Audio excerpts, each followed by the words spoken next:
हाँ नमस्कार साथियों, आइए फिर से एक बार सबका स्वागत है हमारे चैनल देहाती अनमोल कहानी में। हम आशा करते हैं भगवान सब लोग ठीक होंगे, अच्छे होंगे।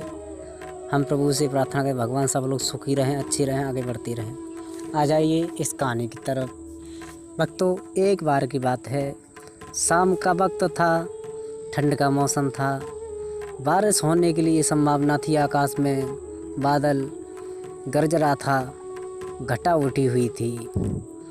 एक वृक्ष की डाली पर बहुत सारे कौवा बैठे थे। कौवा आपस में लड़ाई झगड़ा कर रहे थे, काँव काँव करके। उसी समय एक चिड़िया उड़ करके उसी वृक्ष की डाली पर आकर बैठ जाती कौवाओं के पास में। कौवा ने इस चिड़िया को देखा तो कौवा उसे मारने के लिए एक संग टूटे, मारने की दौड़े। तो चिड़िया बोली, कौवा भैया मुझे क्यों मार रहे हो, मुझे भी रात काटने दो, मैं अपना घर भूल गई, अपना घोंसला भूल गई हूँ। तो ठंड का मौसम है, बारिश होने की संभावना है, बारिश थोड़ी थोड़ी पड़ रही है, तो मुझे भी रात काटने दो। तो कौवा बोले, चिड़िया तू यहाँ से उड़ जाए, वृक्ष हमारा है, हम रहते हैं इस पर। तो चिड़िया बोली, कौवा भैया ये वृक्ष नहीं हमारा है, नहीं तुम्हारा है, ईश्वर के बनाए हुए हैं, ईश्वर की देन है, ईश्वर का है सब कुछ। ईश्वर का भजन करो कौवा भैया, उससे हम तुम बच सकें, ओले बारिश हमारा तुम्हारा कुछ नहीं कर सके। ईश्वर से प्रार्थना करो जो हम तुम आराम से बैठ सकें, रात कट सके। तो कौवा बोले, तू ईश्वर का बहुत नाम लेती है, ईश्वर क्या है? तो कौवा अपने ऊपर घमंड था कि मैं बड़ा हूँ, चिड़िया छोटी है, हम इसको मार लेंगे। तो भक्तों इतना कह कर के कौवा चिड़िया को मारने के लिए एकदम टूटे मारे के दौड़े। तो चिड़िया वहाँ से उड़ जाती है। तो चिड़िया वहाँ से उड़ कर के एक आम की वृक्ष की डाली पर जा कर के बैठ जाती है।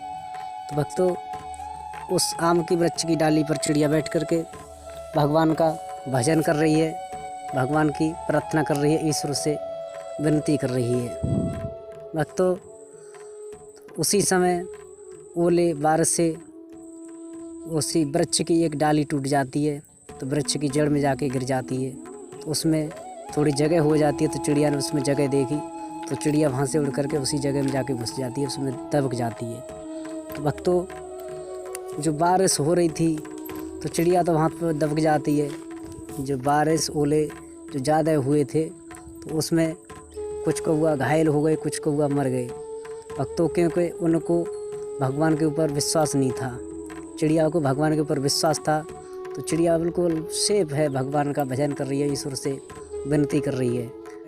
कुछ कौवा काँव काँव करके मर गए, कुछ कौवा घायल हो गए, कुछ कौवा बच गए। तो भक्तों तो चिड़िया उसमें जड़ में जाके बच जाती है। तो सुबह दिन निकला तो चिड़िया उसमें से निकली और उड़ने लगी, ईश्वर को प्रणाम करने लगी। तो भक्तों जो कौवा थे वो पूछने लगे, चिड़िया बहन तुम कहाँ बच गई थी, तुम्हारे ऊपर ओले बारिश ने कुछ नहीं कर पाया? तो चिड़िया बोली, कौवा भैया मैं भगवान का भजन कर रही थी, ईश्वर से विनती कर रही थी, ईश्वर की प्रार्थना कर रही थी, मेरा ओले बारिश कुछ नहीं कर पाएंगे।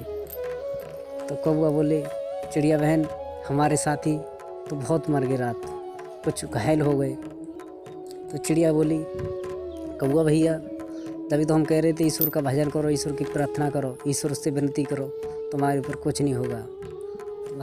भक्तों इस कहानी से हमको सीख ये मिलती है, अगर शाम का वक्त हो, आपके दरवाजे पर अगर आपका दुश्मन भी आ जाए तो उसको भी आओ बैठना देनी चाहिए, उसको भी इज्जत देनी चाहिए। भक्तों किसी के ऊपर मुसीबत है उसकी सहायता करनी चाहिए। भक्तों अपने से छोटा किसी को नहीं समझें, सबके भगवान होते हैं। भगवान का भजन करो, भगवान की भक्ति करो, भगवान का नाम लोगे भगवान आपके पास आ जाएंगे। भगवान का नाम लेने में देरी है, भगवान को आने में कोई देरी नहीं है। भक्तों विद्वान लोग कहते हैं, जाकू राखे साइयाँ मार सके ना कोई, बाल नवा को है सके जहाँ जग बैरी होए। भक्तों भगवान का भजन करो, ईश्वर से प्रार्थना करो, आपका बेड़ा पार हो जाएगा। आ जाइए फिर अगली कहानी में मिलेंगे। राधे राधे, राधे कृष्णा।